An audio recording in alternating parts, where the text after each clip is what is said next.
And welcome to the Sports Suhan Show. In this video, I want to be talking about the Bengals' embarrassing loss to the Browns on Monday Night Football. I'm also going to be talking about the Bengals not making any trades. Yesterday was the NFL trade deadline. There was a couple of big moves, but the Bengals, stayed silent, did not make any moves at the deadline. So let's go ahead and get into it here. Monday Night Football, Browns and Bengals. This game absolutely sucked. This was one of those situations and games where I was not going to be absolutely shocked if we lost because in the past we've really struggled against Cleveland the past couple of years. But I did not think we were going to be this bad. We ended up losing to Cleveland 32-13. We're now 4-4 on the season. We're 0-3 in the AFC North. That is just ridiculous. That absolutely should not happen. That is really, really bad. Consider look at last year. When we played, the Steelers and Ravens, we swept them. We swept both the teams last year. Now we're already 0-3, 4-4 on the season. Don't let the stats fool you about Joe Burrow. Joe Burrow is 25 of 35, 232, 2 touchdowns pick. He played freaking horrible. And I know the casuals will say, "Oh, this offensive line sucks." And this Bengals offensive line, it's going to have Burrow retire like Andrew Luck. The past couple of weeks, the offensive line, you can tell that they've had a significant improvement in play the last several weeks. Monday's offensive line was bad, but I'm going to say the offensive line, it was more so Jonah Williams and just Joe Mixon. When he had the block, he could not block at all.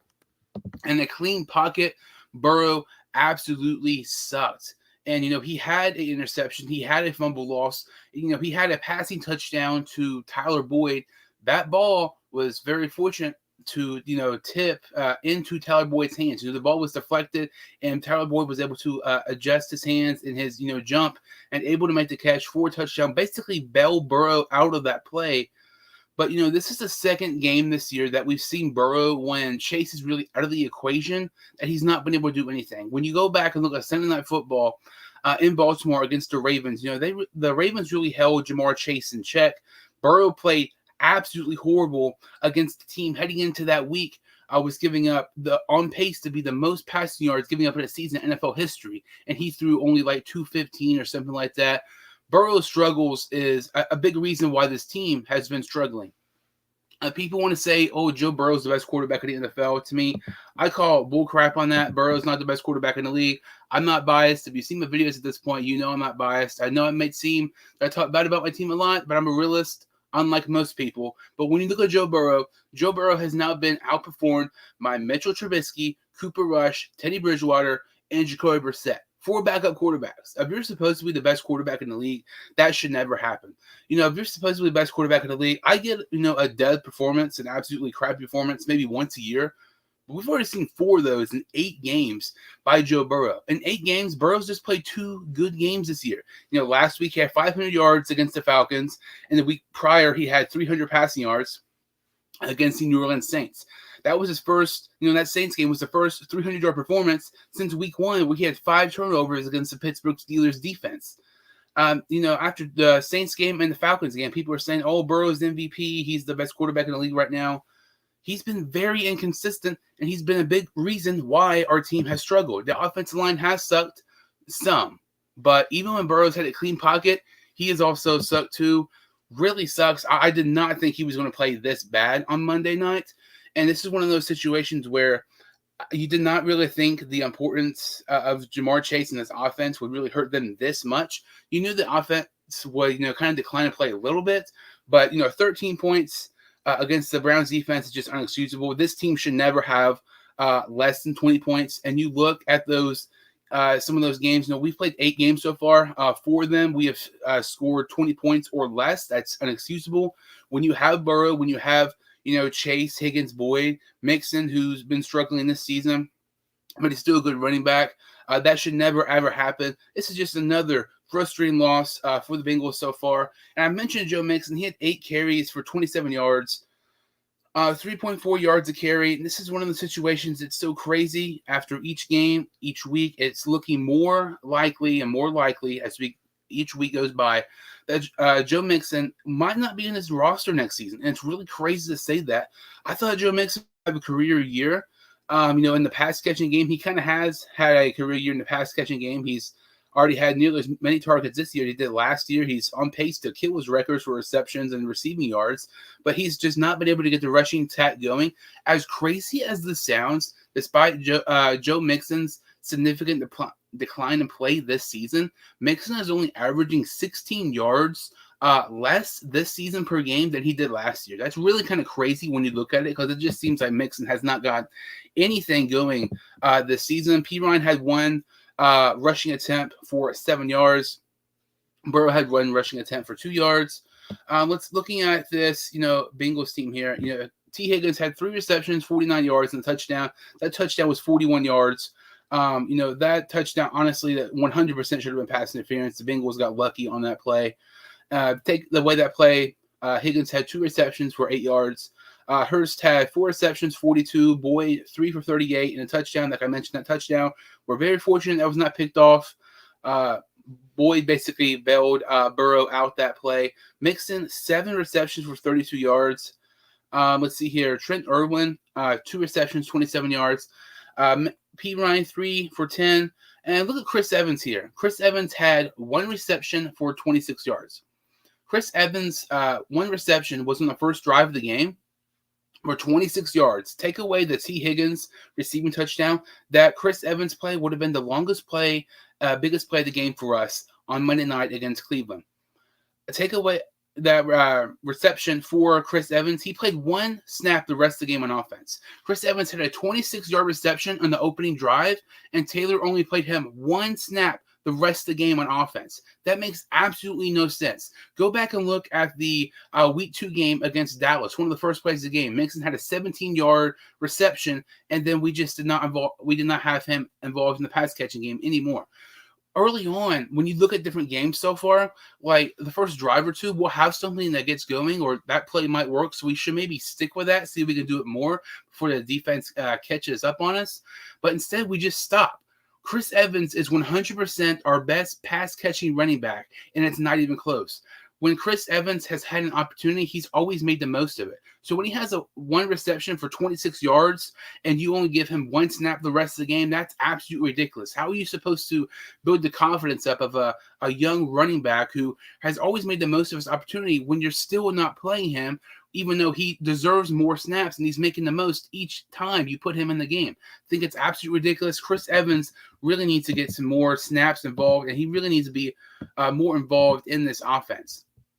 Looking at this defense here for Cincinnati, Hubbard played really nice. He had 9 tackles and a sack. Bates had 10 tackles. I think it's kind of deceiving. PFF graded him his best game of the season. I didn't really understand it. I don't think he played good at all. Von Bell had half a sack, 4 tackles, and another interception. But this defense, there was just so many injuries. Chidobe Awuzie, he left this game with an injury. Now it's announced he's out for the season.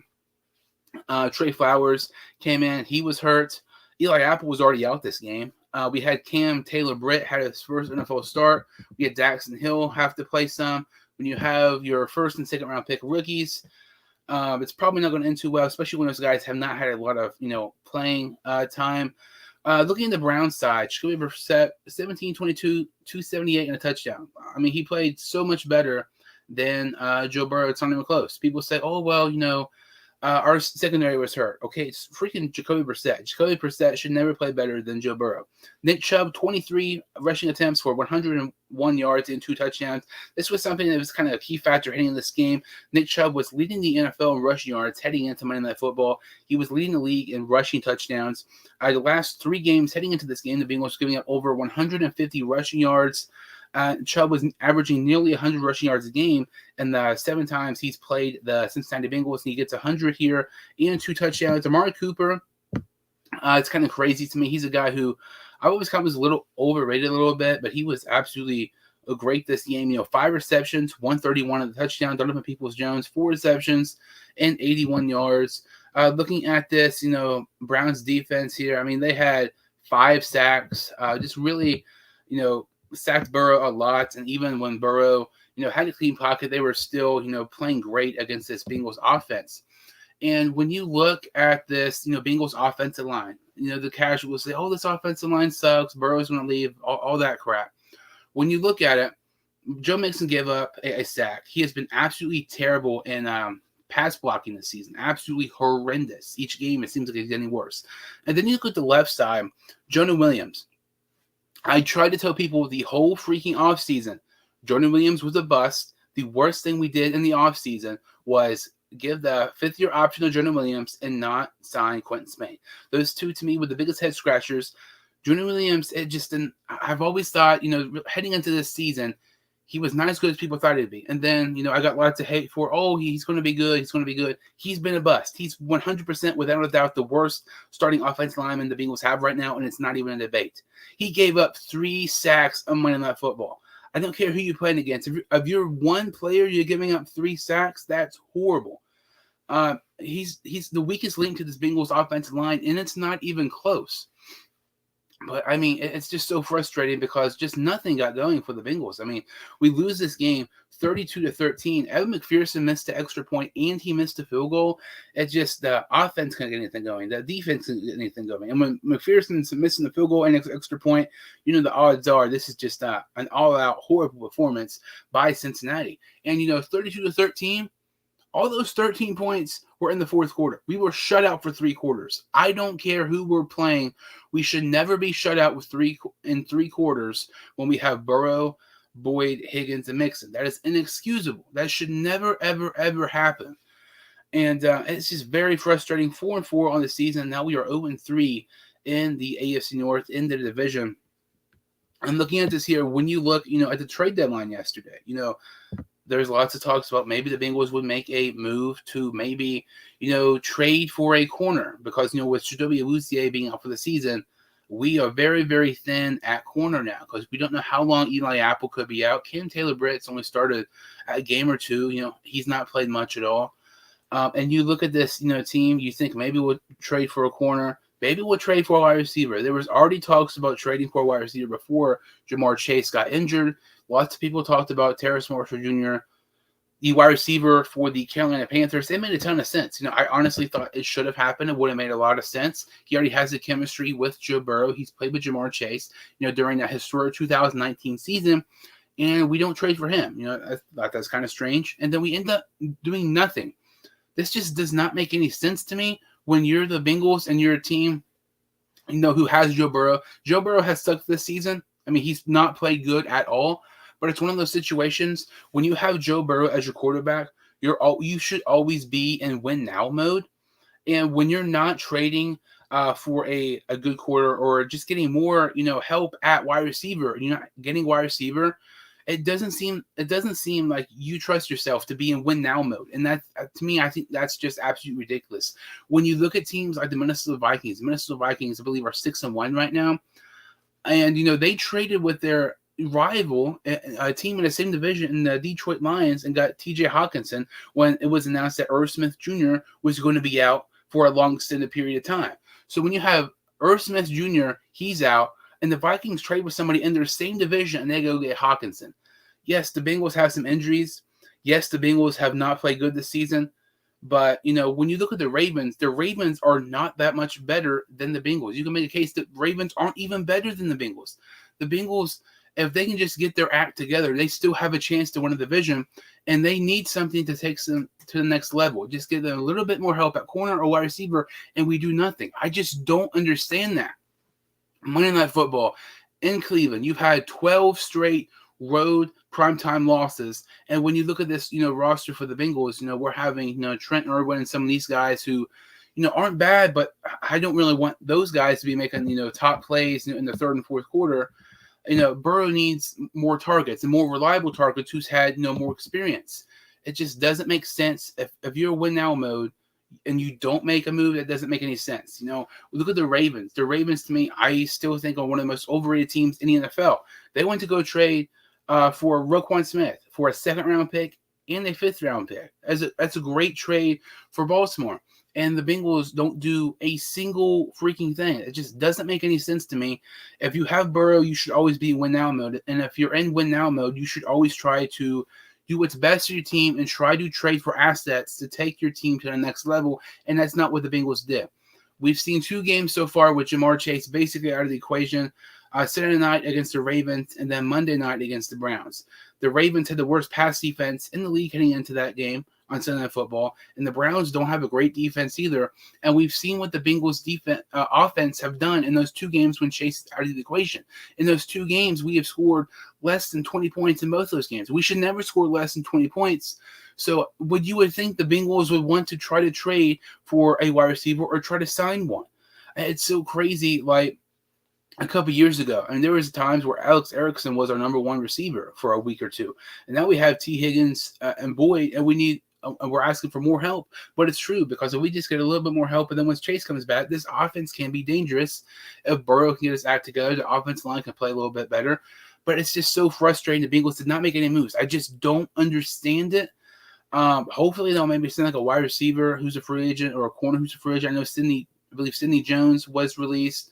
Maybe they sign Beckham and to start winning some more games. Maybe he'll want to, try to sign with us, as we get closer, to the playoffs. But very frustrating that the Bengals lost to the Browns. How it happened, 32-13, 4-4 in the season, and now we're 0-3 in the AFC North, and we don't do any moves. I honestly thought they were 100% going to make a move, especially given the fact that how bad their offense was on Monday night against the Browns, and just how bad this offense was when Jamar Chase was out. But unfortunately, we didn't. We had the Carolina Panthers this week at home on Sunday, and then after that, we have a bye. So, this Sunday against Panthers is a much, much, much needed win. Hopefully, we can get that. I believe P.J. Walker will be starting for Carolina instead of Baker Mayfield. But that kind of really about does it for this video. If you're new to the channel or you've seen my videos before, make sure to like this video and subscribe to my channel. I would really, really appreciate it. Thank you all so much for watching, and I will see you all next time on the Sports Dude Hunt Show.